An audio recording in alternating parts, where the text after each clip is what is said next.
I got everybody's attention. All right, good morning, everybody. Good morning. Good morning, everybody. Good morning. Good morning. There we go. Colonel Gotro. Okay, welcome to the 20 August Port Canaveral Board of Commissioners monthly meeting. And we're going to start with call the meeting to order and the Pledge of Allegiance. So, Commissioner Markey, please lead us.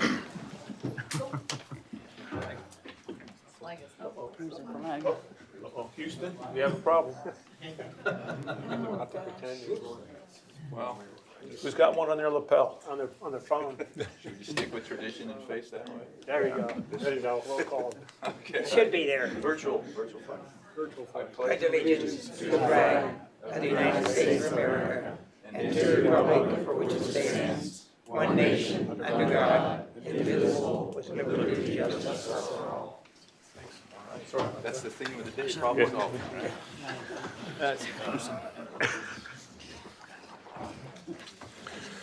Okay, recognize some visitors while we kick this off. The ambassadors this morning, we got Colonel Mike Gotro, Mr. Bob Sox, Sean Conaway. Welcome, men.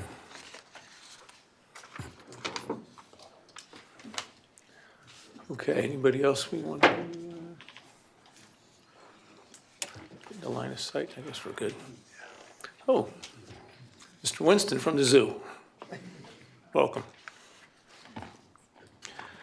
Okay, first, can I get a motion to approve the agenda? So moved, Mr. Chairman. Second. All in favor? Aye.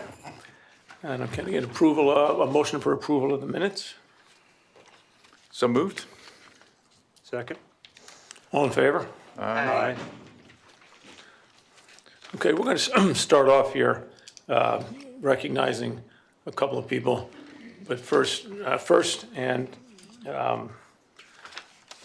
going to read something and then we'll get on with the ceremony. But our fire chief is soon to be moving on to another phase, but he's had a significant run here, and we'd like to recognize it. Recognize him, just really an incredible run. Dave Sargent has served as the fire chief and CEO of Canaveral Fire Rescue for 38 years, serving both the Canaveral Port Authority, City of Cape Canaveral. Prior to his appointment in the department in July 1987, Dave was a firefighter in the City of Cocoa, the Air Force, and the Ohio Air National Guard. Dave is a well-respected professional who, through his 45-year career as a firefighter, paramedic, and arson investigator, was known for his unwavering commitment to the safety of the community he served and the firefighting professionals he led. His leadership and participation in the Eastern Florida Fire Advisory Board, the Coast Guard Executive Steering Committee, and Port Canaveral Propeller Club Education Committee, along with the Florida Fire Chiefs Association, earned him a reputation of a leading voice for best practices to ensure the protection of life and property in communities throughout Brevard and across the state of Florida. Chief Sargent was instrumental in developing the industry-leading practices and procedures for the safe handling and fueling of LNG-powered cruise ships. I want to underscore that, Dave. We really do appreciate that. I really do appreciate those efforts that you did, particularly in the year ahead of time lead up. All the public service, all the public comments, all the public meetings you led really helped get that going. Making Port Canaveral the first North American cruise port capable of handling these vessels. In 2018, Coast Guard presented its Meritorious Public Service Award to Canaveral Fire Rescue and Chief Sargent for the department's response and recovery efforts to stabilize and restore Port Canaveral's operation following Hurricane Irma, as we remember. On behalf of my fellow board members, Captain Murray, and port staff, I extend our sincere thanks and appreciation to Chief Dave Sargent for his decades of service and dedication to the well-being of Port Canaveral and the citizens of our port community. Dave, would you please join us up here?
You said 30 minutes, right?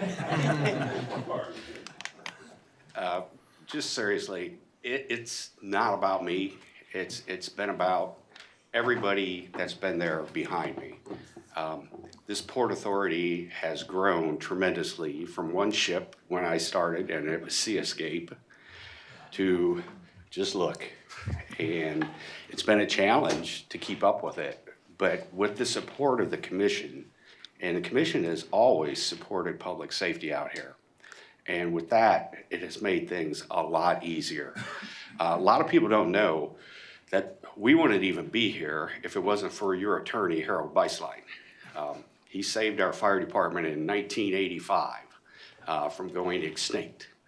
And from that point on, people like Pat Lee, who was the former mayor and fire chief, helped me move things along. And I've worked with five different CEOs now. And I've learned a lot from all of them. What to do, and from one, what not to do, okay? Captain Murray, the last 10 years, has made life easy. He has got a wonderful staff. He developed this fantastic staff, and he has definitely made things a lot easier. I don't know about Diane, where she came from, but she has always looked out for the fire department, especially when it came to funding. She's received several $1 billion in grants for us to fund the equipment, and we have the equipment that we need. Without the support of my family, I wouldn't be here. It's been a long ride, but I will enjoy myself leaving, but I will let you know I am leaving you with great people. Chief Quinn, also known as Chef Quinn, will be taking over September 30th, and Deputy Chief will be Jeff Crawley. So you are in good hands. Thank you very much.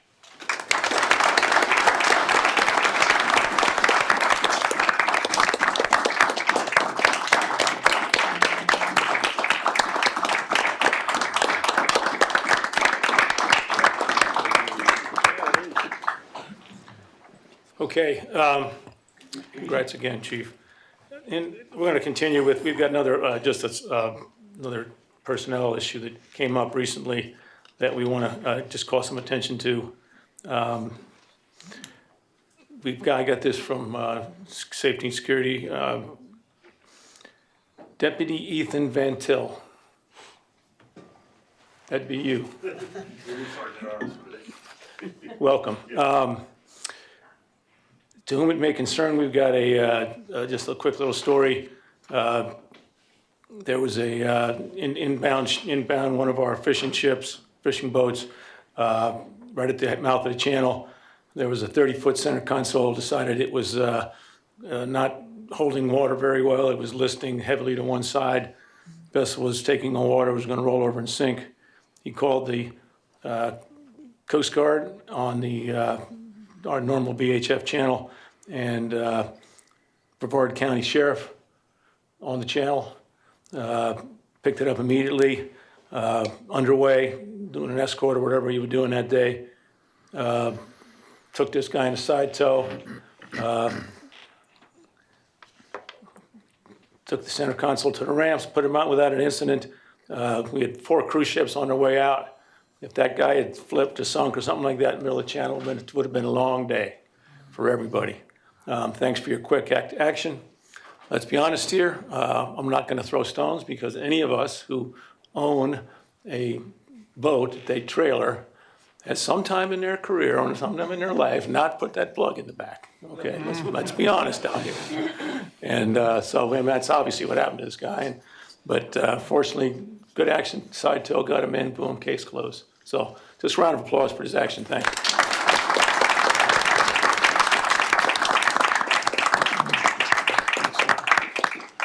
Okay, get on with business.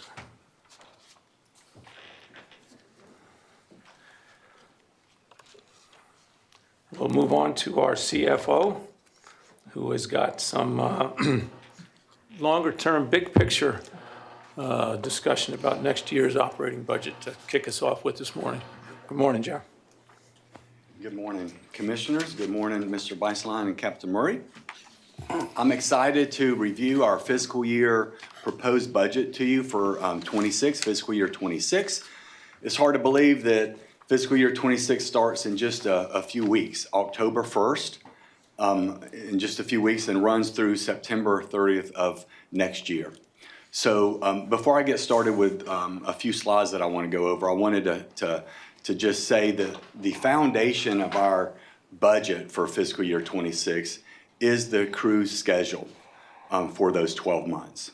So from that cruise schedule, we are able to budget our passenger cruise revenue and other ship-related revenue.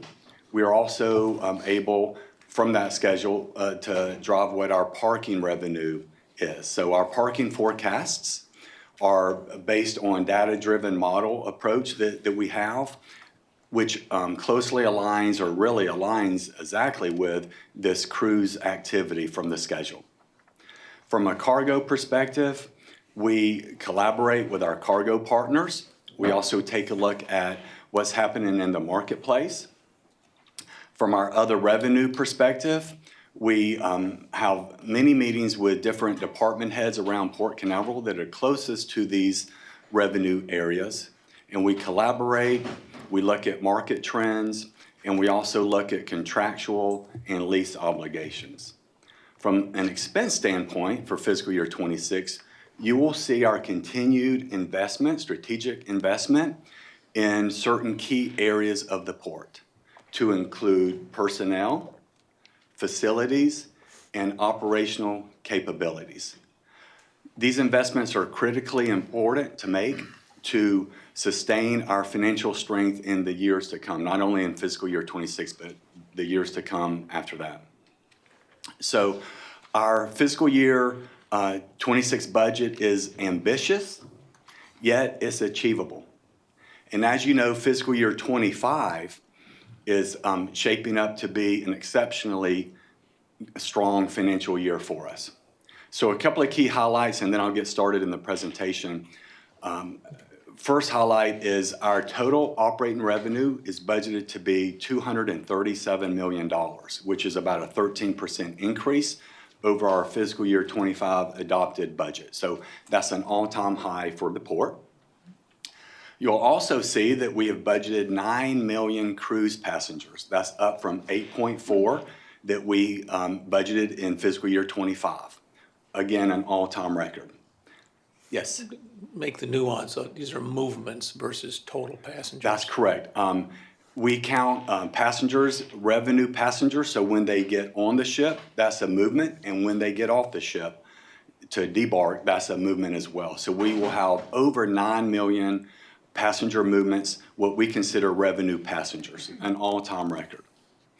And then from a cargo perspective, our tonnage and our revenue in that area is also at all-time highs. So let me go over the roadmap that I'm going to talk to you about today, our agenda. First thing is I'm going to compare our fiscal year 25 adopted budget, again, to our proposed budget for fiscal year 26 from a operating revenue, operating expense, and operating income perspective. Then I'm going to dive a little deeper into operating revenue, explain the increases that are happening from 25 to 26, and go over some of those main drivers. And I'll also do the same thing with operating expenses. I'll explain the increases from 25 to our 26 proposed budget. Also show you a couple of pie charts where our expenses are invested in, et cetera. Then after consideration of non-operating revenues and non-operating expenses, I'll show you our summary fiscal year 26 proposed budget, which is basically what our bottom line will be proposed for next year.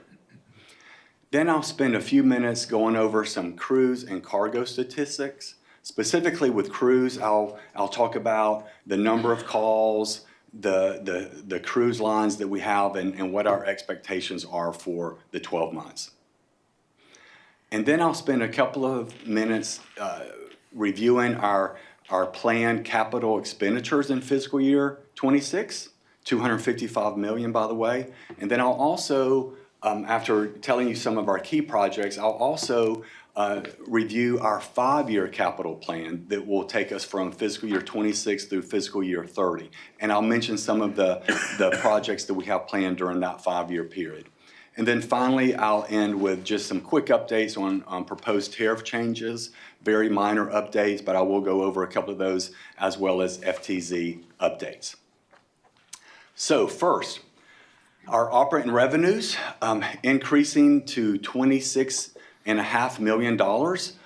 Again, nearly a 13% increase over our fiscal year 25 adopted budget operating revenue of $211. After operating expenses of $159 million, our bottom line, or operating income, I should say, is $78.3 million in fiscal year 26. That's up about $3.5 million from 25's $74.8 million. Now, keep in mind, every dollar that we make here at the port is reinvested back into the port in projects, infrastructure, etc. So let's take a deeper dive into operating revenues, and I want to explain some of our increases that we've got. So starting with our $211 million fiscal year 25 operating revenue budget, it's not a surprise here, but the largest increase year over year relates to our cruise revenue. It's up $24.7 million. So what's driving that? Well, a couple of things. First, the passenger increase, the passenger movement increase that I mentioned before, we're up 7%, up to over 9 million cruise passengers. So that increase accounts for, obviously, increased cruise passenger revenue and also increased ship revenue. So that's about 12 million, or about half of the overall cruise increase. Another big part of our cruise revenue relates to parking revenue. So there are a couple of things that make up our parking revenue increase. The first is we have more passengers. So with more passengers, we have more vehicles coming to the port to park in our parking garages and our surface lots that are adjacent to the terminals. So that increase in passengers from a parking revenue perspective is about $4.7 million. Now, the next increase has to do with our daily rate. So currently, we have a $17 daily parking rate. We last increased this parking rate 8 years ago, October 1st, 2017. So it was the beginning of fiscal year 18. So over the last 6 months or so, we have done a very thorough market analysis of where our parking rate stands as compared to other entities. So we looked at 3 different groups. We looked at first off-site companies here around the port that offer off-site parking. Of course, you park there, take a shuttle to our terminals, have to take a shuttle back to your off-site parking. That's a surface lot. We compared our rates to those companies. We also compared our rates to other ports around Florida, to include Miami. We also compared our rates to other cruise ports outside of Florida, for example, Galveston. The third group that we analyzed and compared our daily rate of $17 to were Florida airports, the largest airports in the state, Orlando, Tampa, and Miami.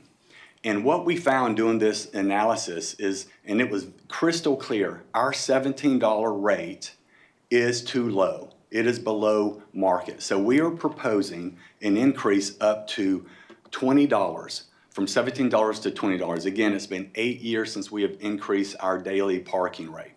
And that increase is approximately an $8 million favorable reason for the increase from 25 to 26.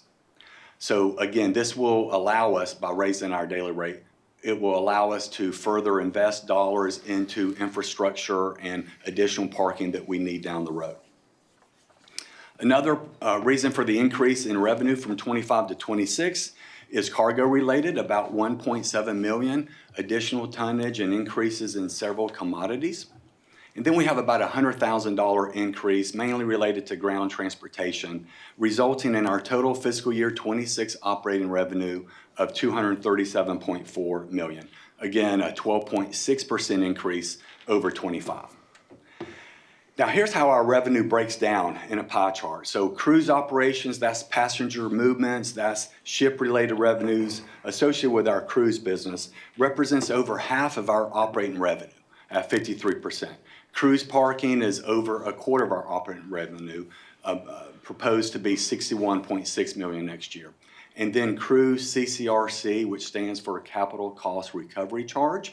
It's where some of the cruise lines reimburse us for some renovations that we have made along the way to terminals, et cetera. So those three line items total $200 million. So that's an all-time high that we are projecting for fiscal year 26 from cruise revenue, all in.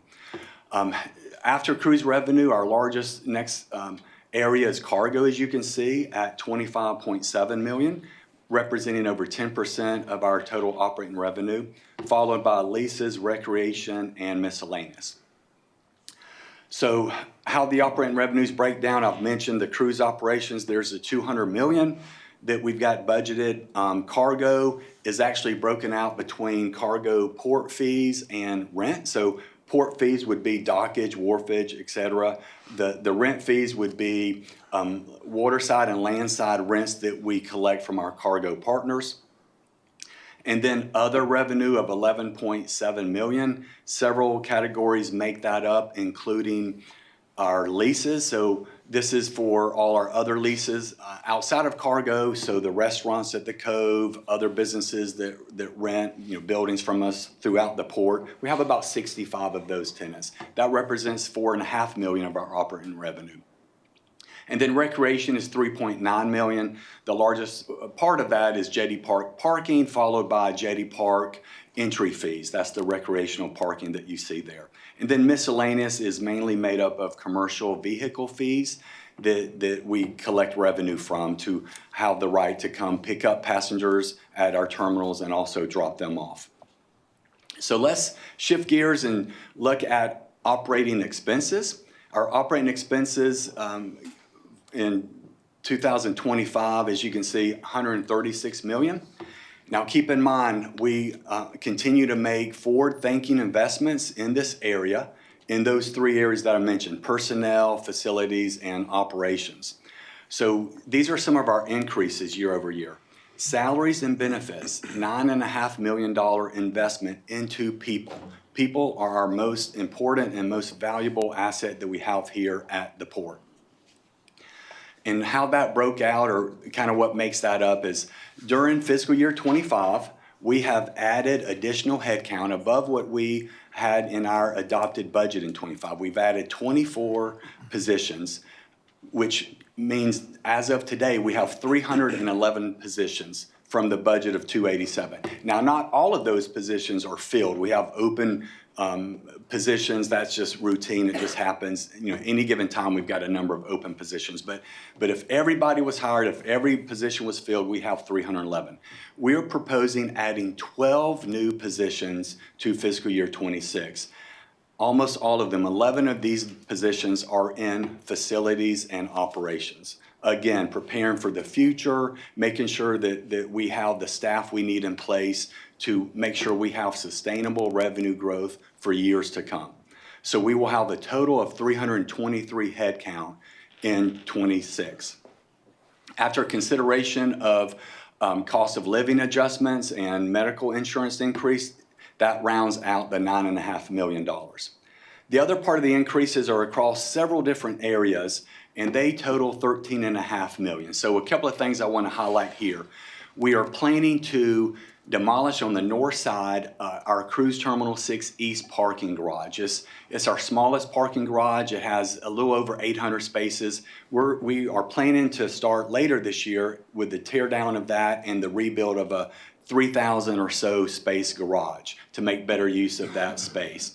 Now, part of that construction, as well as the expansion of Cruise Terminal 5, as you know, we're expanding that, and it's an active terminal, we are going to need to shuttle our cruise passengers from temporary parking lots that are displaced because of the garage that we're tearing down. So we have about $2.5 million of these shuttle costs built into 26. It's almost a one-time expense, if you will. Also, we are displacing certain cruise line employees from their normal surface parking lots into lots a little bit further away so we can park passengers there. So we're going to have to shuttle them in. So we've got that built in. We've got investments that we've made in technology, including IBM Maximo, which is a facilities technology that we've invested in. Again, key areas of the port we are investing in. Public safety is another investment that we're making. We are increasing deputy off-duty traffic patrol, not only for the increase in number of passengers, but also for the construction on the north side. We anticipate needing some extra traffic deputies up there to make sure the cruise passengers get to where they need to get to in a timely manner. The other item I want to mention is depreciation and amortization. That's up nearly $7 million year over year. And that is a function of we have more assets, more capital assets, depreciation expense, which is a non-operating expense, has increased. So the total operating expenses that we're proposing, $159 million for 26. Here's how it breaks out by a department basis. So including depreciation, you can see depreciation and amortization is a big chunk of our operating expenses, about 36%, followed by facilities and operations, which are 18 and 13% respectively. Now, from a cash operating expense perspective, our cash operating expenses, about $102 million we're budgeting. The biggest chunk of that, 42%, are in our people. So I wanted to point that out, along with other commitments, service contracts, and police and fire services that we've got. After consideration of non-operating revenues and non-operating expenses, non-operating revenues being interest income that we've earned, non-operating expenses are mainly interest payments that we make for the over $300 million of long-term debt that we have. We come to our bottom line budget for the year after operating revenues, operating expenses, operating income. We add in the non-operating revenues and expenses and arrive at a bottom line, and we call it addition to net position. This bottom line allows us to pay debt, continue to pay debt, and also reinvest, forward-looking, forward strategically thinking into future port projects. So we increase from 70.2 to 70.1, a $1.9 million increase. So this is the last financial slide that I've got for the budget before I get into some statistics. But this is a slide that considers operating revenues, which is in green, operating expenses in yellow, and our operating income in blue. And I've got several fiscal years here. On the left, you can see fiscal year 19. And then I've got a dotted line, and to the right, as we came out of COVID, FY22, still a little bit of pandemic in those numbers, but you can see what has happened in fiscal year 23, 24, 25, and now 26.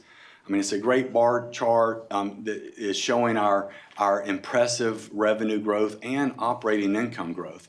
And I wanted to point out, and this is most notable, our operating income as a percent of operating revenue in 2019 was about 17%. If you look at fiscal year 26, that operating margin, again, operating income over operating revenue, is over 33%. So that means in 2019, for every $100 we brought in, we made $17 of operating income to further invest into the port. Now, every $100 that we're bringing in, we are making $33 to invest into the port. So very significant increases in our margins. So we're very proud about that. And we always pay close attention to our margins to make sure that we are hitting the goals that we want to hit long-term, not just even for the next 12 months. Let me talk a little bit about our cruise forecast. So again, record projections for fiscal year 26. We have 20 home-ported ships scheduled here next year. That is up from 16 that we had in fiscal year 25 and up from 13 that we had in fiscal year 24. Again, 9 million plus revenue passengers.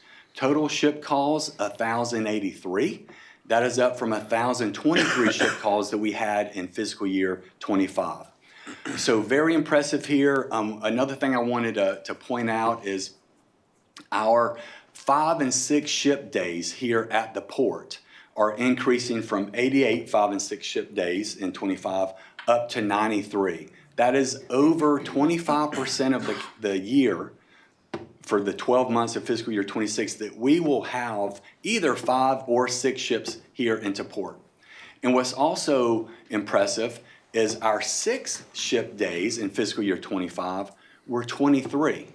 Our 6 ship days in 26 are planned to be 47.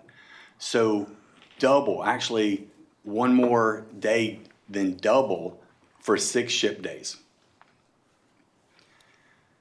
This slide talks about or shows the different cruise lines and the number of calls. You can see that Royal Caribbean has 300 calls for next year. So they're our largest. Carnival has 282. Carnival has a couple of ships that are going to be in dry dock for a couple of weeks here and there, and that actually made where their calls are a little bit lower than Royal Caribbean. But following Carnival, you've got Disney, MSC, Norwegian, and Princess, the Caribbean Princess and Sky Princess ships, and then Celebrity Equinox round out our calls.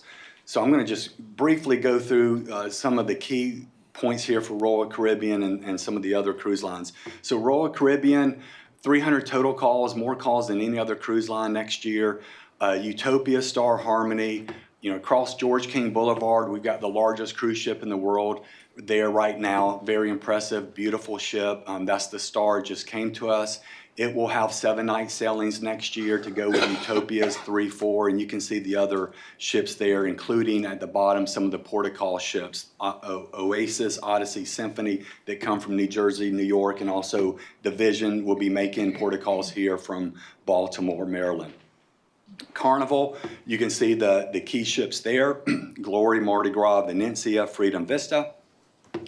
And we won't see it in fiscal year 26, but we are super excited to welcome the Festival in fiscal year 27. Carnival's brand new ship, the largest Carnival ship ever, will be coming here. And I'll mention that later when I'll talk about Capital as we get ready for that ship. Disney, Wish, Fantasy, Treasure, a few calls from Magic. MSC Seashore will be with us year-round, and then this December we're excited to welcome the MSC Grandiosa that will be coming from France, so we're excited about that. The Meraviglia will continue having port-of-calls here. NCL, Prima, Joy will be here year-round and seasonally, respectively. A few port-of-calls from the NCL Breakaway, and again I've mentioned the Caribbean Princess line and Celebrity.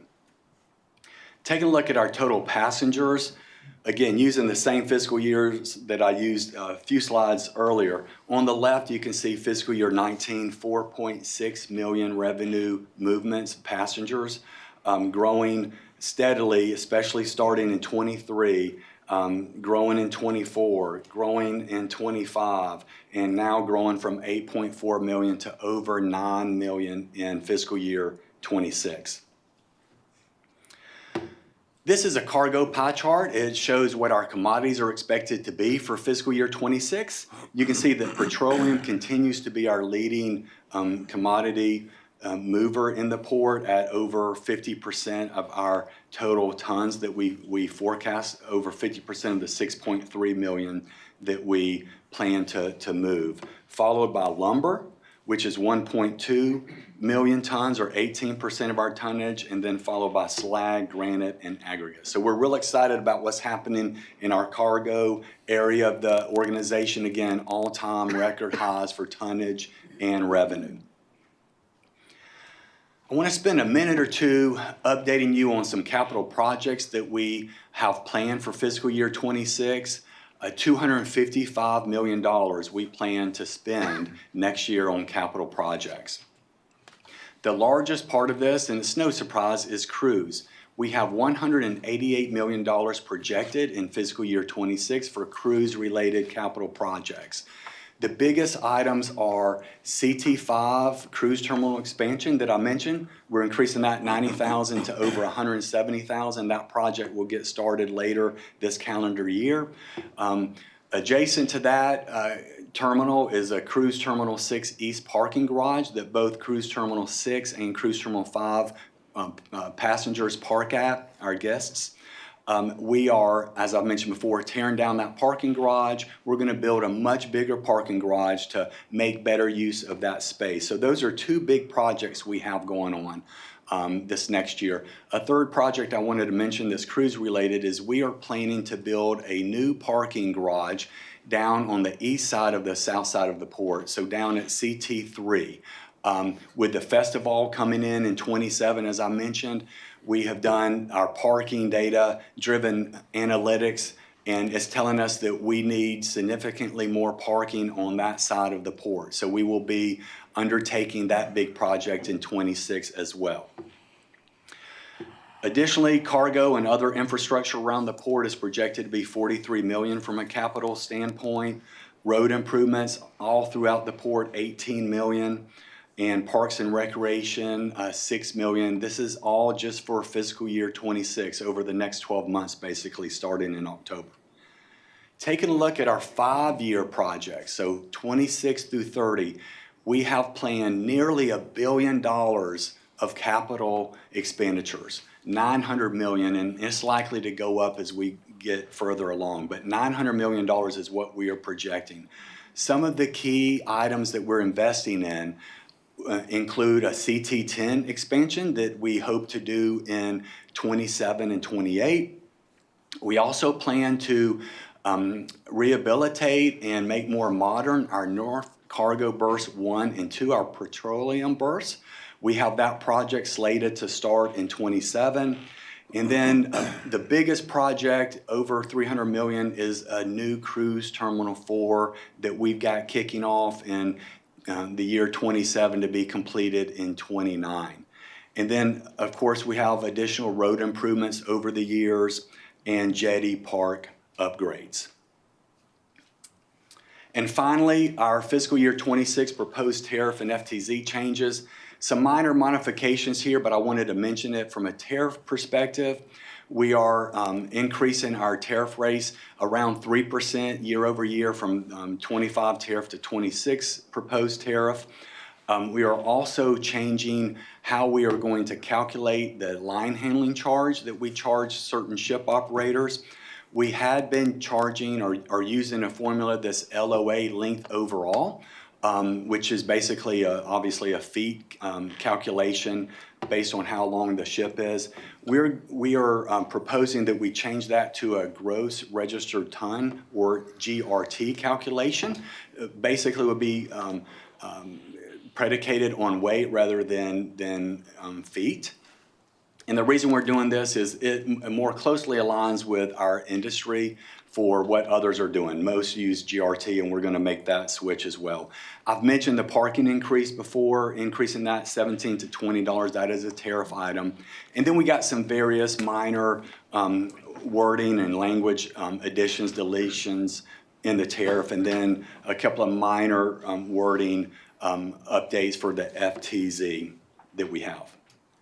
Now, as a reminder, you are not voting for this proposed budget today. We're going to continue working over the next few weeks, fine tuning this budget. If there are any changes, I'll make you aware of these changes. And then we will come back, our next meeting, September 24th, and that is when we will propose our final budget to you. And at that time, you would vote on the fiscal year 26 operating budget, the capital plan for 26, the 5-year cash flow, the tariff changes, and the FTZ changes as well. So again, a very collaborative effort. Any questions? Great detailed presentation. Thank you, Very Commissioner well Aranda. well explained. Thank you. So I probably should have asked this in our briefing yesterday, but GRT, how, will that affect space, and how, if it does affect space, how will it affect space? And maybe, It shouldn't, those are all negotiated agreements with the space partners. So it and doesn't- GRT is a measured ton. It's a volume. It's not an actual weight. Okay. So it's, I think it's, my memory's correct, it's like 40 cubic feet per ton.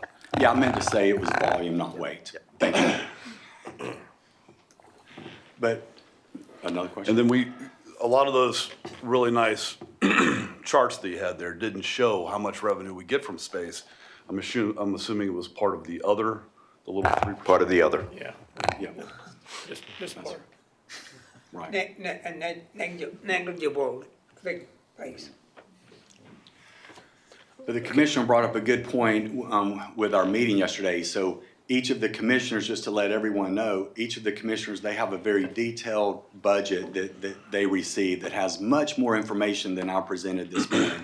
And over the last couple of days, I was able to sit down with each of them and answer questions that they had concerning the budget.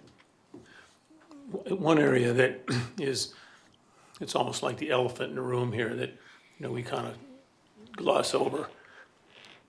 But if anybody here who lives in Cape Canaveral, we got to do a whole lot more about traffic flow. We do. And I would submit that I think for next meeting, I would ask that we pull out those areas that I know you've got some great ideas on, but more than great ideas, what can we report along with this to the community for the next year that we're working on to improve the flow, given the amount of passengers we got coming here. Yes, a great point, Chairman, and we have millions of dollars in our budget to address those issues, and we are running analysis, looking at studies that are being prepared, and I'm sure at our next meeting, Bill can give everyone an update on kind of where all that stands. Thank you. Yes. Anything else? All right, thank you very much. Yeah, if I would, I'd love to recognize several people that assisted in this budget. I've got the easy part just standing up here and presenting it.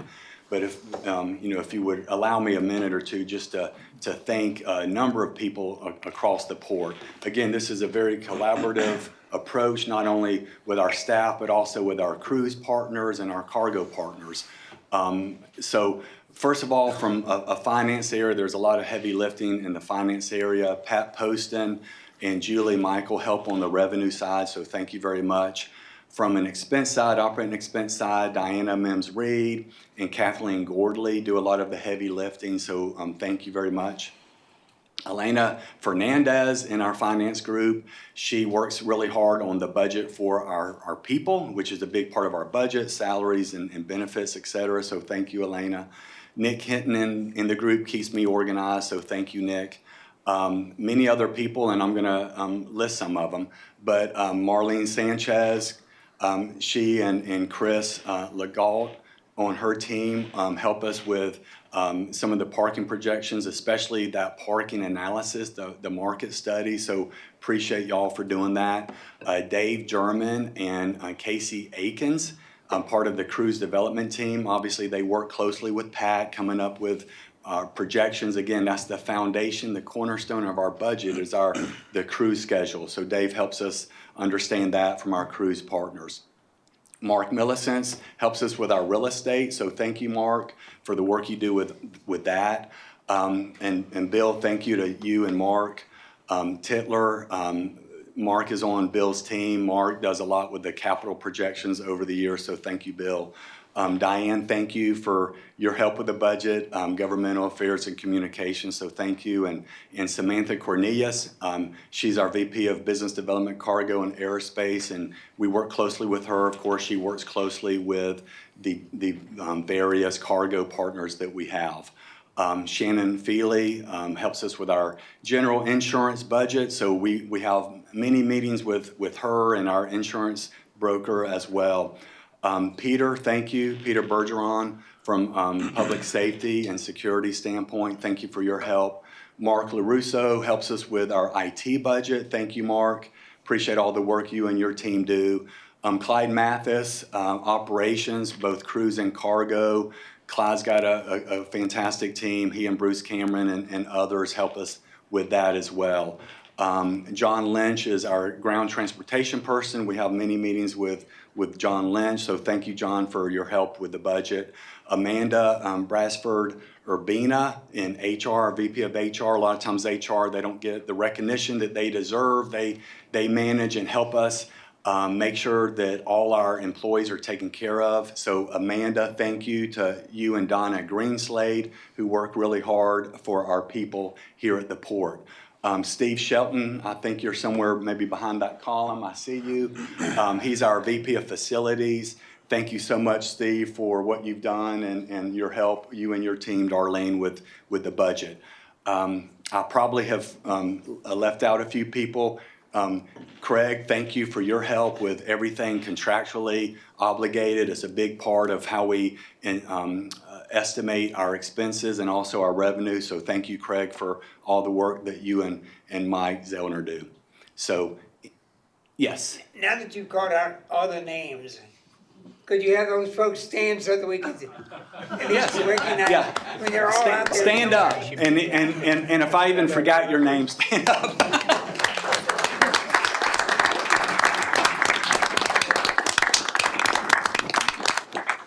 So thank you very much. And I will be back next month to present our final proposed budget to you.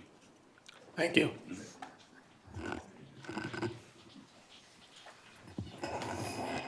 John?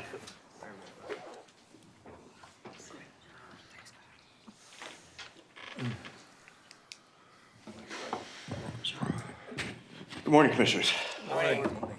Before I start, I just want to highlight, as you just had everyone stand up in the room, which was wonderful, you probably see a lot of faces out there you haven't seen before. And to follow up on Jeff's comments, people are a big component of what we do here, and we've been bringing on some key individuals in key positions. And I don't want to call them all out individually right now, but what I'd like to do is ask Amanda after next month's meeting that we have maybe a small reception afterwards with some of our, or all of our new hired people, and we can explain a little about what they do, and you'll get to meet them firsthand. You know, an example is Olivia taking pictures today. You say, probably thinking, who's that person? Well, she's one of our new team members. So I just want to highlight that it's very important that you get to know who they are, and we'll do something special after next month's meeting. Okay? Great. Thanks. All right. Starting off, you got a nice, big, beautiful ship sitting out front. We don't usually have those on a Wednesday. We did that today just for you. No. So the numbers this year have been good. Jeff has gone into the next year, and we're looking like it's going to be a great year next year, but this year's been very, very solid unto itself.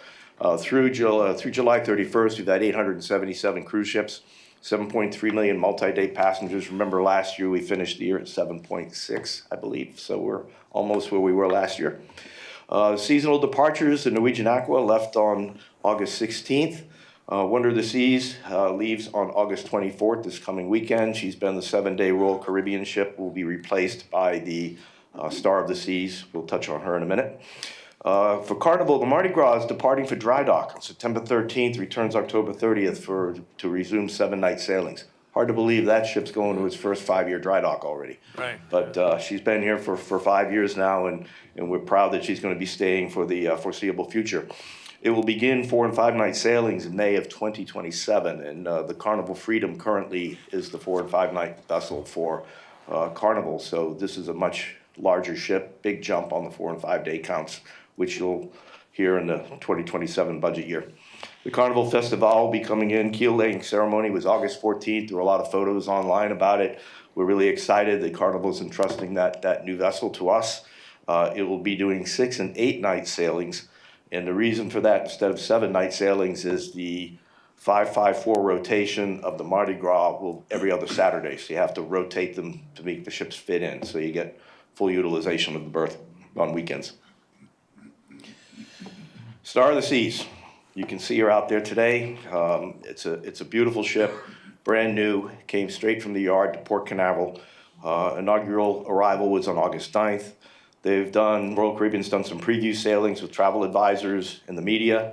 The inaugural sailing was last Saturday, August 16th. The community wave out event from Jetty Park was August 16th, and the park was filled for that event. Great to everyone who participated. The naming ceremony is tonight on the ship, and it will begin its regular 7-day sailings on August 31st. There are some short sailings between now and then on August 31st, she'll replace the Wonder, and the Wonder will be deployed elsewhere. Right now, Got a Royal little video Caribbean's for you. Star of the Seas is docked at Port Canaveral. The ship takes its maiden voyage at the end of this month. Joining us now to discuss it is Stuart Chiron, also known as the Cruise Guy. Good morning, Stuart. Thank you so much for being with us. What a gorgeous view. We know this is the largest ship for Royal Caribbean. How does it feel to just be on a ship of that size? Well, Steffi, to put it in perspective, this is actually one of the 2 largest cruise ships in the whole world. It's almost 250,000 tons, holds about 5,600 passengers, double occupancy, 7,600 full. And one of the interesting things, it's 215 feet wide. So this ship is actually larger than the world's largest aircraft carrier, but it's so spread out. There's so much to do that you don't really feel like you're in any crowds or anything. So it's a magnificent experience. And I've been on Icon down in Miami, and it's just thrilling to have been able to experience Star here at Port Canaveral. And we're so glad to be talking with you right as you got to the port. How was the entertainment? I know there's a new musical and lots of stuff to enjoy. Well, the new musical is Back to the Future. And Bob Gale, who wrote Back to the Future, was on board to, share some of his insights. And he was just blown away that they were able to actually adapt Back to the Future into a musical and be able to put it on a ship. The illusions, the special effects were fantastic. We saw the second show last night, and it was great. But the entertainment, the activities, it has many activities that a lot of people have seen. The flow riders, so you go surfing and boogie boarding. But there's just so much more.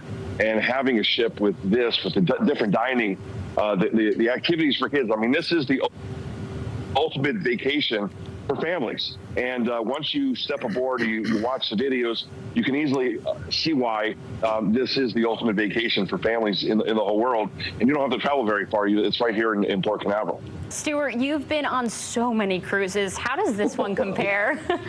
Well, it's right up there. I mean, you can't compare. There's only 2 of these ships in the whole world. And so it was wonderful to be able to experience it, share it with my wife. I can't wait to be able to bring the kids. But it's a very special ship. But, I also wanted to point out that it's not just, having a ship of this size. It's where you can bring these ships. And the hard work that goes on behind the scenes at Port Canaveral, from the executives all the way down to the maintenance people. I mean, everybody works so hard to be able to provide the facilities and a terminal and the services to be able to accommodate a ship of this size. So it's not a short feat, a small feat, for Brevard County and the wonderful people at Port Canaveral to be able to accommodate a ship of this size. And this is like a reward. And I'm thrilled to be able to, experience it. I mean, the scenery is terrific, and I know this ship is going to be a huge hit, and it's going to bring thousands of jobs, and it's going to bring millions and millions of dollars to the Orlando area. And Stuart, we are so thrilled for you to have been able to enjoy it and then tell us all about it. Thank you so much for joining us this morning, Stuart. We appreciate you. At this point, I'd like to recognize the partnership that we have with Royal Caribbean. For those that don't know, these two ships that we have, the Utopia and the Star, are the two newest vessels in their fleet. And they're both here at Port Canaveral, working out of Cruise Terminal 1. There's a lot of trust in our operations here to bestow those two ships upon us, and we really appreciate it. I'd also like to highlight we're working with them on a future, well into the future, and there'll always be a home and expansion opportunities for Royal Caribbean here. It's a great partnership, and they've done what they said they would do throughout the years, and we're really proud to have these two ships. So, any questions? I'd like to take a minute to call out that gentleman's last comments. You know, we talk about it all the time in here about how important our relationships are, our staff's relationship are with the community, and everything that gets done because we have internal and external partnerships. But to have a third party, you know, a neutral party, also call it to his attention, it's to his attention. He takes the time to publicly go out and recognize you all and all the work that gets done here. I just want to call that out and thank you all again for how we do business here. You don't get to that point without a whole lot of many years of effort and work and time. That's true, and we all work together to get there. So, thank you for those comments. Moving into our cargo side, we've got a lot going on here as well. 699 ship calls through July 31st, 5.1 million tons. Space component recoveries, 74 boosters year to date, 164 fairings. Gulftainer GTUSA added 4 warehouse structures in preparation for Great Lakes East service. You now have more than 100,000 square feet of indoor storage at their facility. This is exporting diverse cargo commodities to Puerto Rico aboard the MV Crimson Clover. It's a covered barge, and while there are other services that run to Puerto Rico, most of them are containerized. This is a break bulk or loose commodity type of business. One of the examples of cargo that loads on this is lumber that comes in from Europe, and it's been distributed out to the lumber distribution facilities. Then it comes back and loads on this ship to Puerto Rico. So we're working some things now to see if we can get it to land on the dock, stay on the dock, go back on the ship to Puerto Rico, and offer some efficiencies to the end buyers of the equipment because the transportation costs are lower. So we're really excited. The service started. It's bi-weekly, and we'll see how it goes and be reporting soon on further updates. We are also the leading U.S. seaport for European imported lumber. Instructure shared that information with us. They deal with all of the lumber manufacturers overseas or producers overseas, and they were sharing with us that we are the largest U.S. port for lumber imports, which is something that just happens and nobody seems to be aware of it. So I just wanted to highlight that today. On the communications side, we have a lot going on. The next few slides, it's been a busy few months since we last met. The Star of the Seas events, we had media coverage, over 4.1 billion reached, local, national, international markets. That's all social media, ping. I'm not even going to try to describe what 4.1 billion is. The whole world population is 8.2 billion, so I don't know how we reached that many, but we have. It's an actual metric. Social media impact, over 160,000 reached and engaged. That's mostly Facebook, Instagram, X, and LinkedIn. We surpassed 180,000 followers on Facebook. In our community engagement, we had over 1,000 guests participate in the Jetty Park Wave Out on August 16th, and it was a hot day. I was not there, but I am told it was very hot. But it was a great event from all feedback I've heard. On the government relations update, we've been doing a lot. We hosted the U.S. Customs and Border Protection Field Operations Leadership on July 11th. One of their folks was retiring that day, and they had some of their leadership in from Washington, and Chairman Justice joined us at that meeting. It was a great port briefing and operations overview. We had Deputy Executive Assistant Commissioner Diane Sabatino, who we've known for many years from her time in Miami. She's the Office of Field Operations and Headquarters was here. We had Director Carlos Martel, Field Operations in Florida. He's in Miami. And we also met Acting Port Director for the Orlando area, Melissa Armijo, and she is from LA and knows ports, understands ports, spent some time in LA and in Seattle, and she's now enjoying the Florida humidity. So we also hosted an International Trade Forum July 17th, co-sponsored with the Central Florida International Trade Office, Manufacturers Association of Central Florida, and Florida Makes. We had 75 attendees right here in the commission room. Very, very good event. We hosted the military attaches once again on July 21st, semi-annual port briefing and tour of Department of Defense. We also had a coordination briefing with Vessel D-45 on July 28th. This is a regular tag-up meeting between the port, United States Space Force teams to share operational updates. So we try to compare notes with one another, and it gives us a better overview of how we can work more efficiently together in the future. On July 29th, we hosted U.S. Representative Darren Soto from the Orlando area, port briefing and landside tour of cargo and space operations. We also hosted the Coast Guard Captain of the Port Jacksonville and MSU Canaveral Commander on July 30th. We have 2 new officers in charge at Jacksonville and here in Port Canaveral, and we thought it would be good to introduce them to the Port's Unified Command face-to-face and do a port briefing and overview of how we handle situations like heavy weather, hurricanes, that sort of thing. So it was a great interactive meeting, and we all got to know each other on a much closer basis. We also participated in Space Florida briefing on July 31st. The state agency is launching new transportation and logistics study to review roadway infrastructure on state and federal lands connecting launch pads. That meeting included NASA, KSC, SLD-45, and of course we were there as well. On recreation events update, the campground occupancy has been 66% through the summer, and with the heat, that's pretty good. Average daily vehicles, 407, total vehicle count, 12.5. And the day park capacity was reached on July 31st for the crew launch, which was a daytime event. Upcoming or past events, we had July 3rd, the fireworks at the port, July 12th, the Finn's Fishing Tournament, and on July 31st, Jetty Park Camp Store ribbon cutting. Some of the board members were there. I wish you had seen the old building before the new building. I think Chairman Justice did see the old building, and this is a huge improvement in working conditions for our people. The old one was really bad, so really happy that this project is finally concluded, and they've got a great place to work, and it's accessible from both the campground and Jetty Park itself, which in the past the campground was only available to the campers. So this gives people that are at Jetty Park, if they want to buy a hat or a sun shirt or something like that, they have access to our retail operations at the new store. On the human resources side, we had the summer internship concluded last week. It was a 6-week program from June 23rd to August 14th. We had interns from Mass Maritime, UCF, FIT, HR, led training sessions about the port.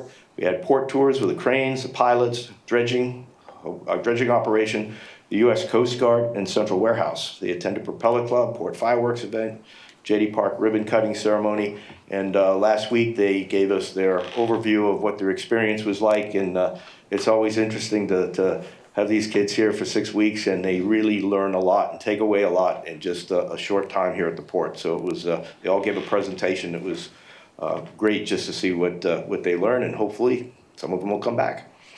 We also have the Captain's Council Food Drive. For those that aren't familiar with the Captain's Council, this is a group of dedicated employees that put in an extra time to handle all of our coordinated events. So if we have an employee appreciation event, or if we have the fireworks, anything that's employee driven, these folks are in the employee pool, and instead of management saying we're going to do this or we're going to do that, they come up with their own suggestions on what to do. And they wanted to come up with something. You know, our Toys for Tots has been so successful, they wanted to do something else.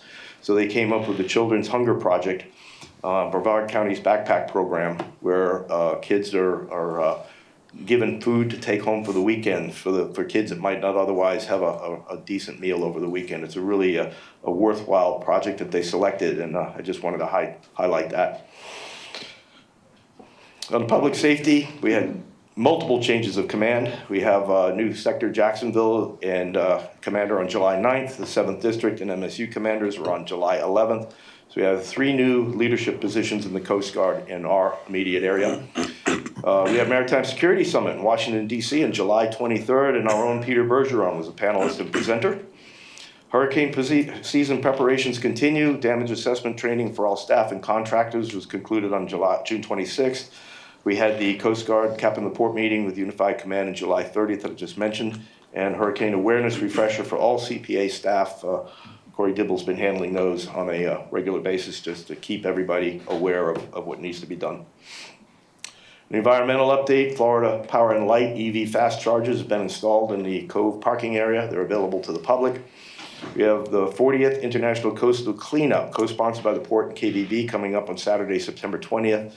And Jetty Park is the check-in and pickup location. We also had attendance at the Florida Association of Environmental Professionals community event on August 14th. And that concludes my report. This is a photo of Star of the Seas taking her first load of LNG fuel. It's an LNG powered vessel, and this was her first time bunkering in the United States. Any questions? It's remarkable. Are they going to continue here, or are they going to go to the Bahamas, or we don't know? Don't know right now. They have a plan to do it in the Bahamas. There's still some things that they're working out, but for right now, they're fueling here. Thanks. Great, thank you. Thank you.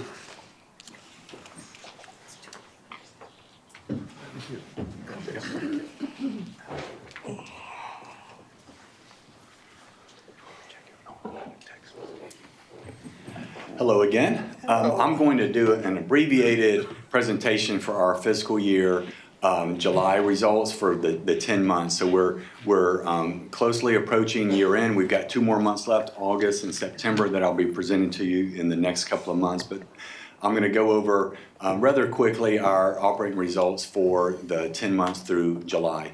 And you all have gotten the detailed financial statements, and we've reviewed those already. But I'm just going to hit the highlights.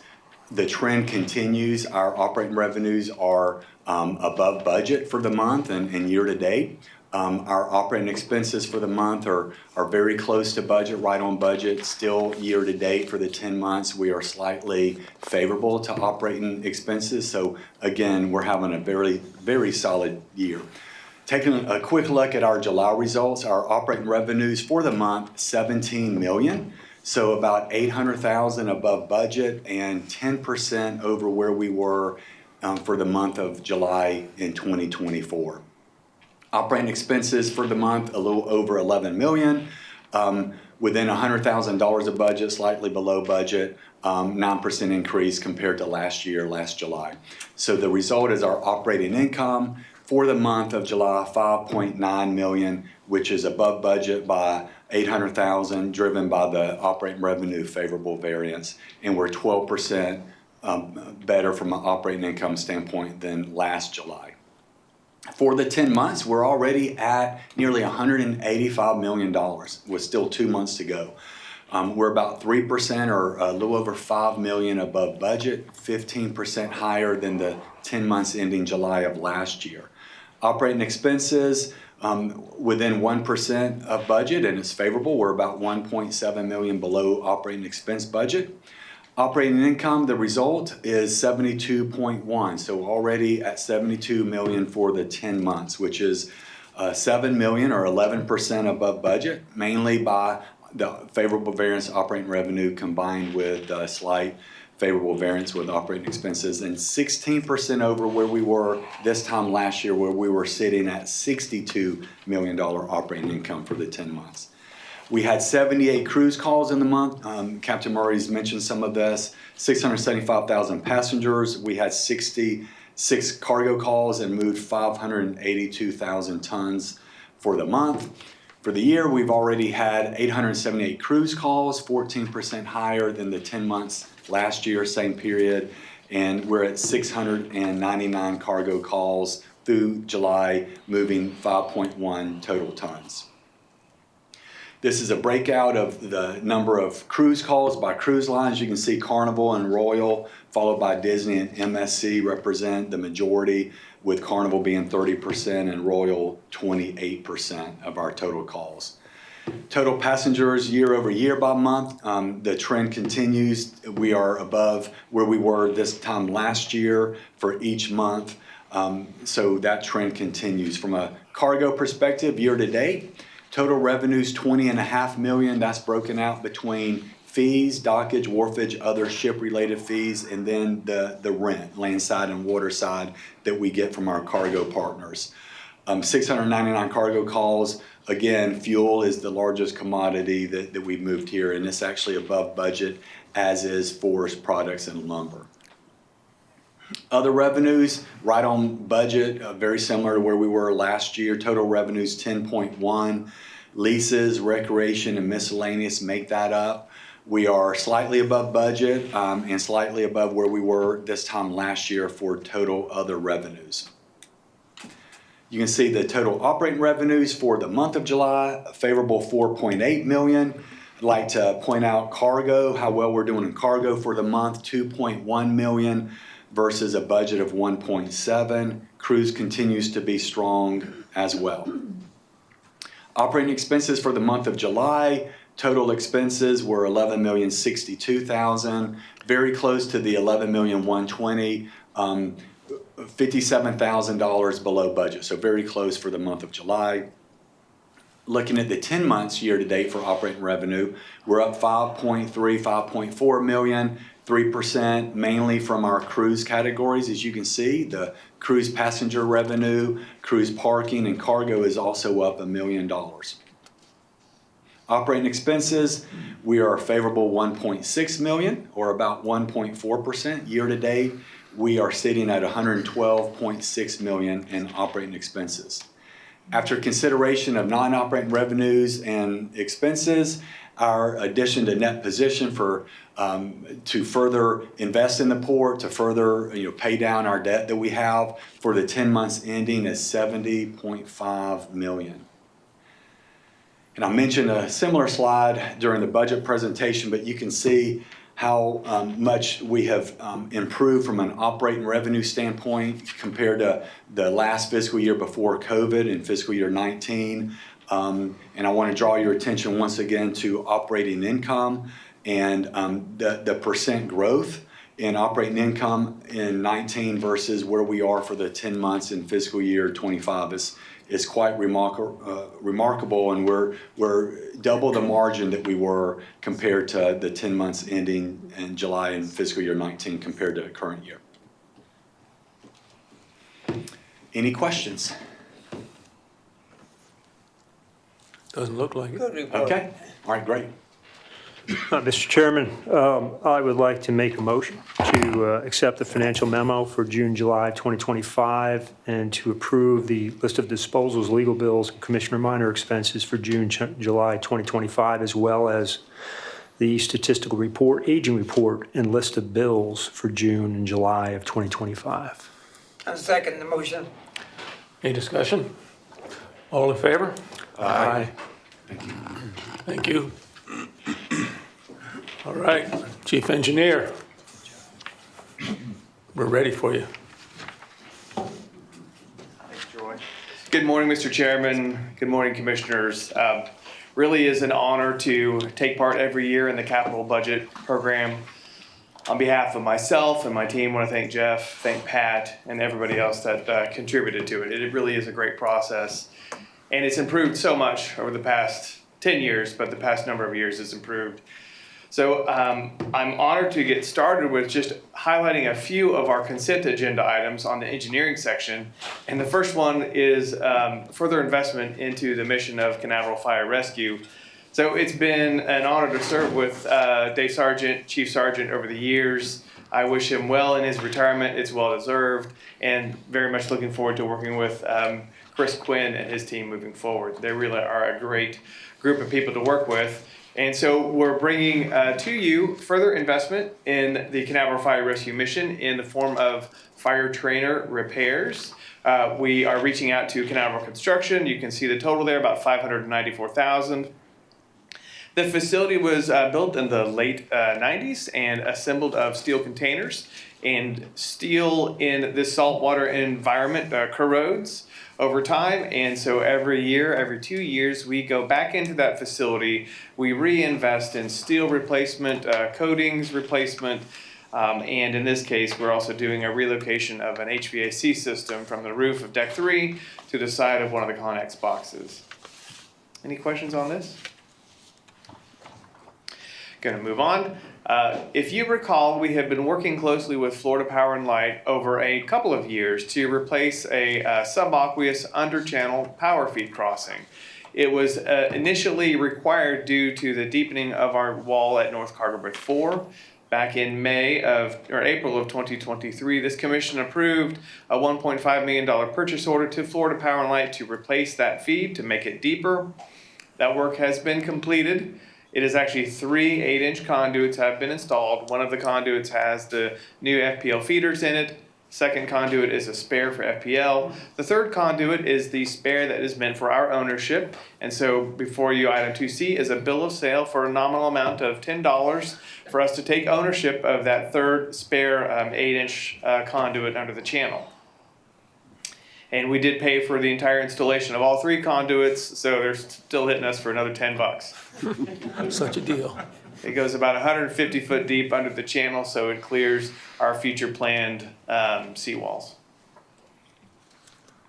Item 2D is further expanding our capital investment in the Cruise Terminal 5 improvements. As you know, we have Ivies and BEA engaged in, and Procon Consulting engaged in a nearly $80 million expansion to that terminal. So this is the water side component.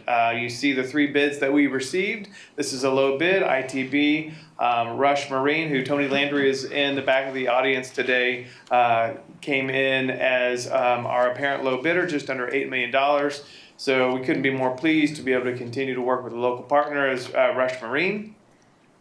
And the improvements include for CT5 a series of 5 new mooring dolphins, and you see those there. A 60 by 60 working platform. This is a pile supported deck to the north of the existing pier. And then 150 by a 40 foot pile supported pier extension to the south with an additional gangway to the existing mooring platform. That is the southernmost mooring platform at CT5. Any questions on this? Bill, what will be the time frame on that that project? Once it's approved? It's about a year. The official substantial completion date escapes me right now. It's in the contract, but the challenge with this project, as we have continued to highlight on the landside project, is CT5 is an active terminal. So Tony, Rush Marine, all of their equipment will be there working in between ships, which currently we're in a season of a lighter use of CT5 that changes this fall. So right now we have about 1 ship per week calling on that facility, and it's only going to get more and more busy. So the timing for the completion of the CT5 landside improvements is also next fall. In September, at the September 24th meeting, our current plan is to bring before the commission the award of the CT6 East garage dismantling and the expansion that Jeff mentioned in his presentation as well. So 3 very critical activities for the expansion of the CT5 program, and all of them are under very tight schedules. When this waterside work is done, what's the roughly usable length of is the pier going to be long enough to take any of our ships? So it will take some of the largest ships that see Cruise Terminal 5, like the Independence, the Freedom class from Royal Caribbean, the Breakaway class from NCL, and also MSC vessels as well. I do want to draw the distinction that the terminal is being expanded for up to a Quantum class, so vessels that have 5,500 passengers. The marine expansion here, it doesn't reach the Quantum class, but there is a seawall that we could install at a later date that would accommodate a Quantum class. So we're not quite Quantum, but we're definitely Independence, Freedom class, Breakaway class with NCL. Thanks. All right, moving on. So I have another item that is CA services. You'll see that on your agenda with Jacobs Engineering for the CT5 expansion. Item 2G is further work for the north side stormwater system modification. If you recall, we kicked off W&J to fill in the north side pond. We were benefactors of the smart pond technology that we installed in the Cove pond system that gave us some compensatory storage credits with DEP that allowed us to infill that pond and still meet all of our environmental requirements for treatment of stormwater. The main borrow site for the infill of that pond, as you're probably aware, has been the North Cargo Berth 8 uplands. So this area right here that I'll highlight. we've removed a substantial pile of former dredge spoils from that area and used that for fill of the pond. And we're almost there. We need to remove about another 12 inches from that North Cargo Berth 8 site to completely fill in the pond.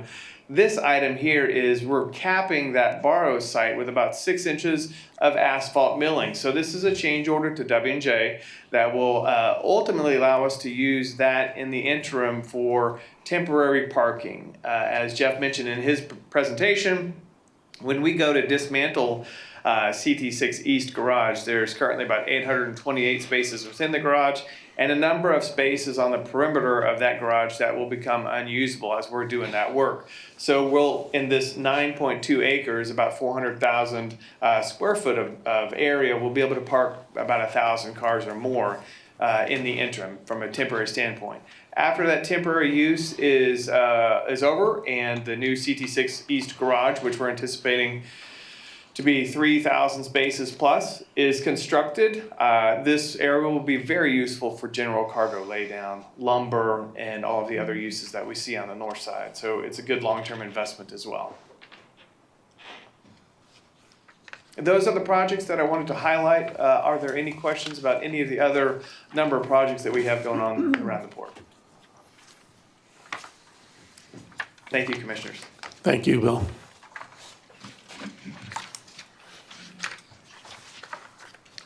Okay. There's no public comment on it. Okay, then we'll move right on into the consent agenda, and we'll ask Commissioner Markey, you have to pull any of the items? Yes, 4A. Yeah, I think there was about 4 people. Getting ready to pull I was 4A. just reminding you, I have none, Mr. Chairman. Okay. I'm going to add 3B. Nothing, Mr. Chairman. 4B as well. 4B as well. Okay. So if I could get a motion to approve consent items to A, B, C, D, E, F, G. Oh, the G is pulled, right?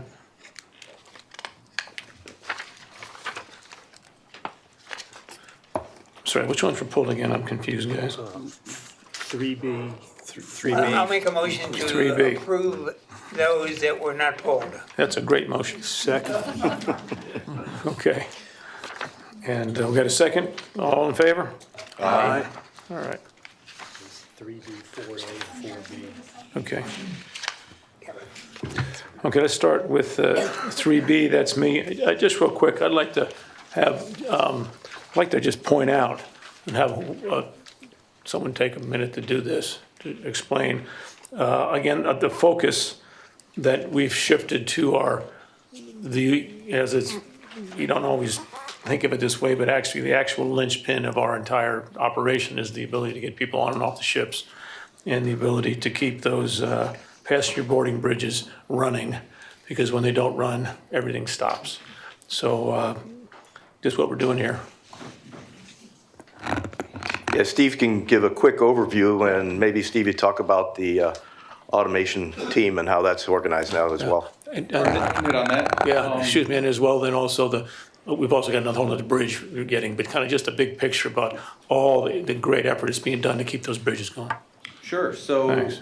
all of you allowed us to invest quite a bit of money in our automation operation this past year. And we've been very successful. We built a strong team of 25 to 30 FTEs. The team has very high morale and they've been performing, right? Our average connection rate time from the moment that we're allowed to move the bridge into position safely is 5 minutes, right? Over the course of the last 8 months, it's 5 minutes from getting the go-ahead. We have the bridge docked, we've basically handed it over to the cruise company, and we're moving people. So we want to thank you for that. Thank you for the investment in the training, the people, and the resources that we've needed to be successful. And item 3B is going to line us up and set us up for success going forward. We're seeking approval to invest $2.3 million into a large inventory of spare parts for our Adelte boarding bridges.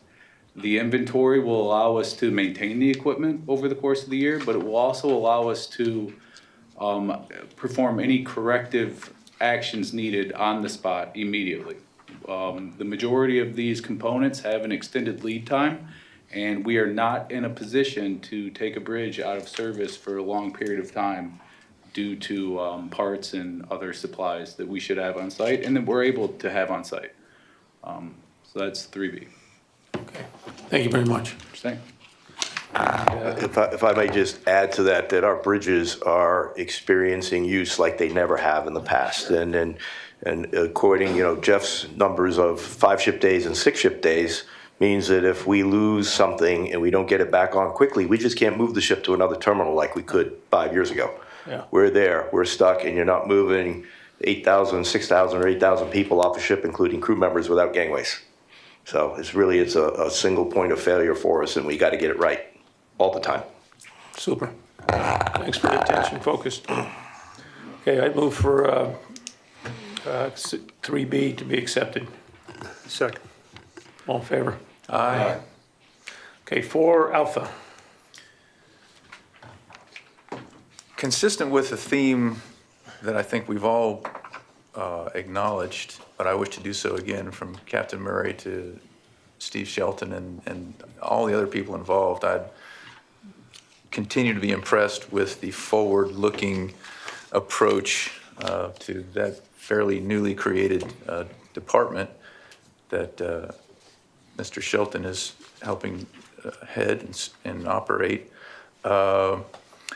So that's thing one. Thing two is consistent with that theme is 4A, the item subject matter addresses some of that forward-looking thinking, but it also addresses an issue that sort of falls within my monthly theme of please pay attention and stay informed.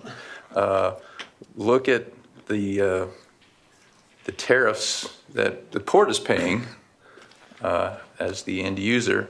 That's item 3B. You'll see a line item there that refers to it as tariff fees.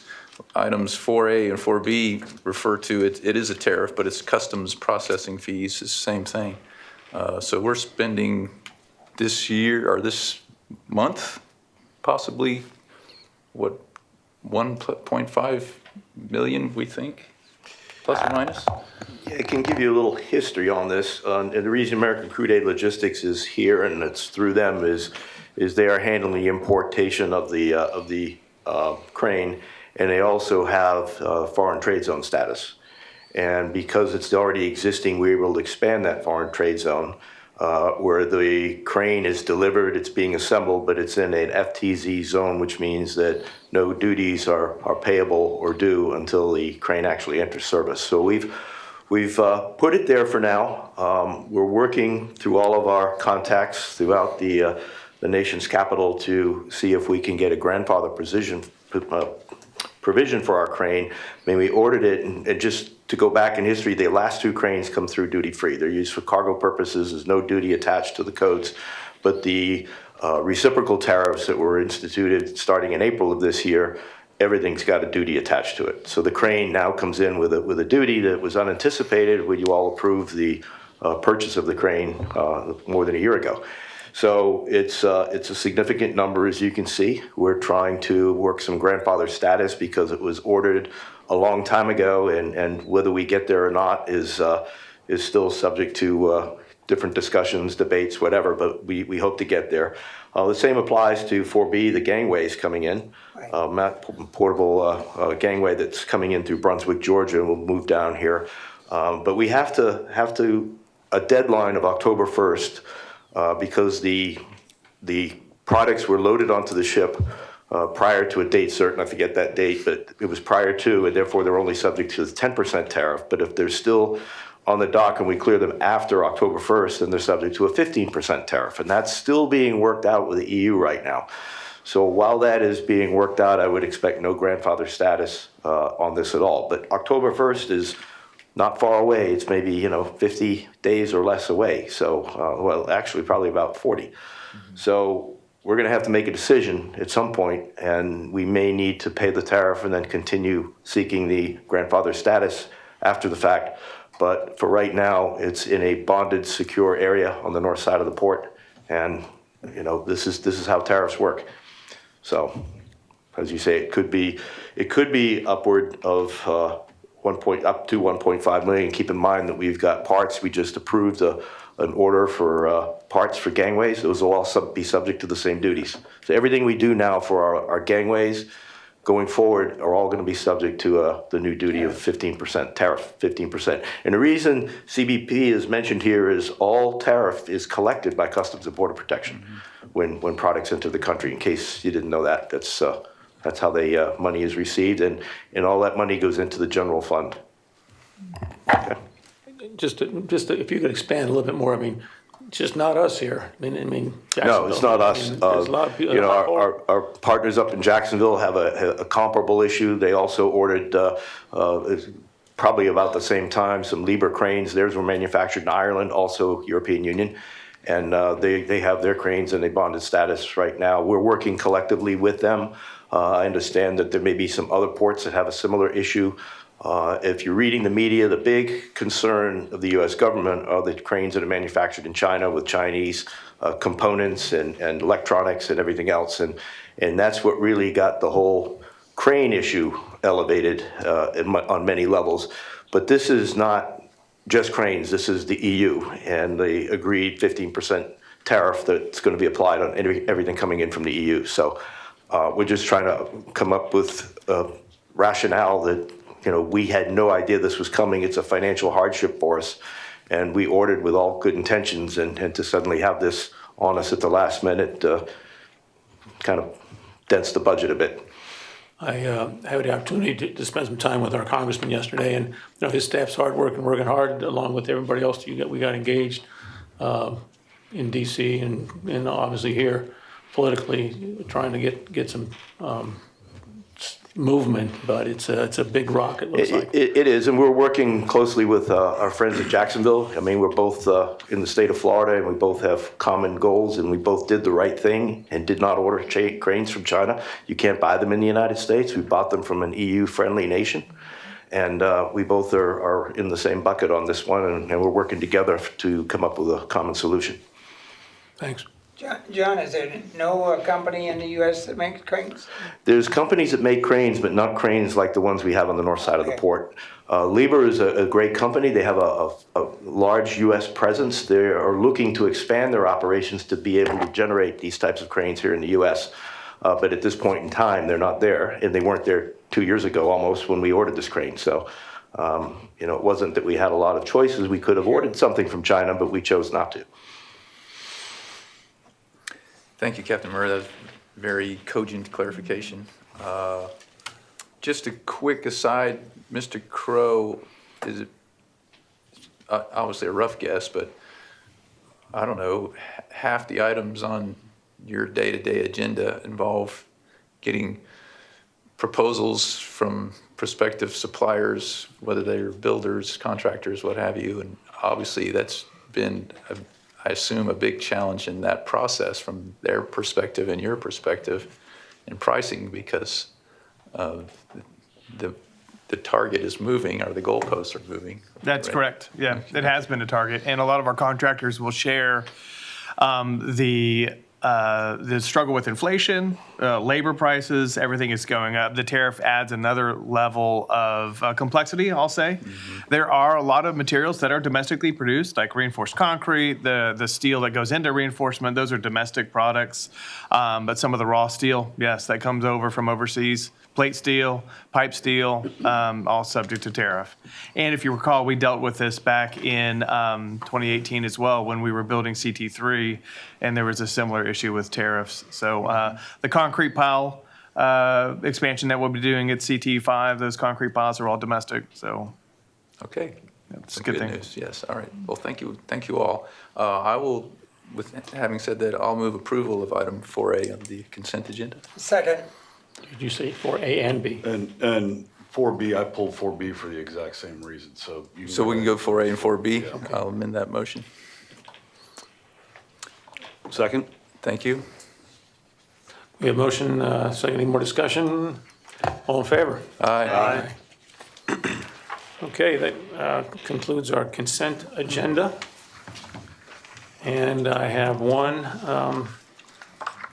public comment from one of our fine ambassadors who's got a special day coming up. We won't talk about it.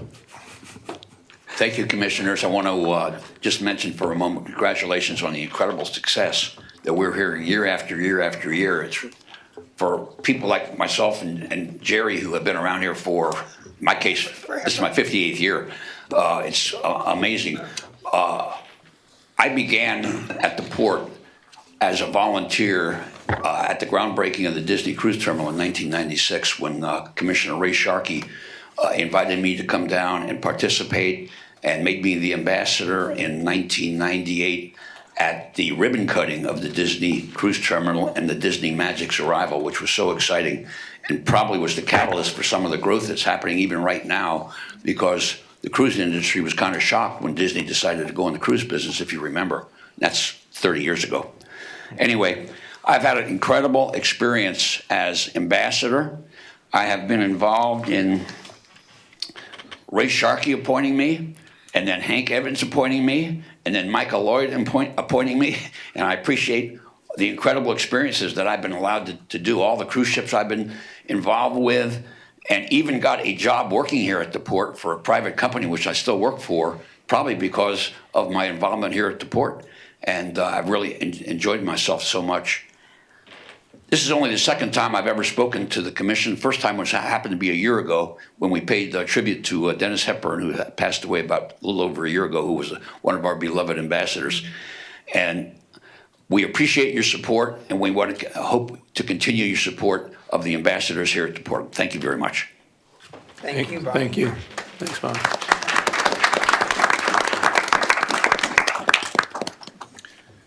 All right, Commissioner reports. I have none, sir. Thank you, Mr. Chairman. Just briefly, July 11th, I attended the Coast Guard change of command for the Marine Safety Unit. A very nice event, and the assistant commandant was down for that, which just kind of underscores or highlights the importance that they have on the port, which is, pretty nice to see. On July 24th, I attended the Civ Mill dinner here at the port. It was at Cruise Terminal 3, and that was well attended, as it always is when they come to the port. So that's nice, and I think they, the people that came to that told me, at least 2 or 3 people, they really like the surroundings and the environment, and so that just speaks well of the port. So that's all I have, Mr. Chairman. Great, thanks. Great. Mr. Chairman, just one thing, I was excited, very excited to attend the ribbon cutting for the camp store. It finally came to conclusion. I won't have to ask about it anymore. Fantastic. The store at the building is fantastic. Beautiful. The people that work there love it. I love it. I could hardly sleep the night before, making sure that I got here in time to see it open. Beautiful, beautiful store, beautiful project. That's it. Kevin? Yes, I attended the ribbon cutting also, and it is an impressive building, and it was a lot of happy folks were in attendance as well. Chairman Justice and I also were able to attend the plaque exchange ceremony at the Star of the Seas this week, or is it last week? Sorry. Amazing ship, particularly when it's just mostly crew on board. You see how expansive those vessels are. And lastly, I think a good note is I have a close friend whose son participated in the Youth Ambassador Program last year. And if you may recall, I attended a lunch after spending the day with our group of ambassadors. And in today's world, that a photo of our lunch was already posted on social media. And this young man texted me from his ski trip in Colorado, expressing his lament for not being able to attend because he enjoys the ambassador program so much. And I played tennis with his father a couple of days ago, and his father was proud to say that he was attending University of Florida, attending the School of Building Construction, because he was so impressed with what he learned in that ambassador program. He didn't chose the orthodonture route that his father has presented. So that illustrates, I think, with significant impact, how meaningful programs like that are, and I enjoy participating in them as well. Perfect. Okay, I'll make it quick. I went to all those change commands, I went to BLAC, also joined the Orlando Business, and I'll just leave it there. Just a lot of stuff going on, and that's what we're supposed to do. So with that, everybody finished? Any other comments? We're good. Well, I'm going to adjourn the meeting. Our next meeting is Wednesday, September 24th, 9 a.m. And meeting adjourned. Everybody have a great day.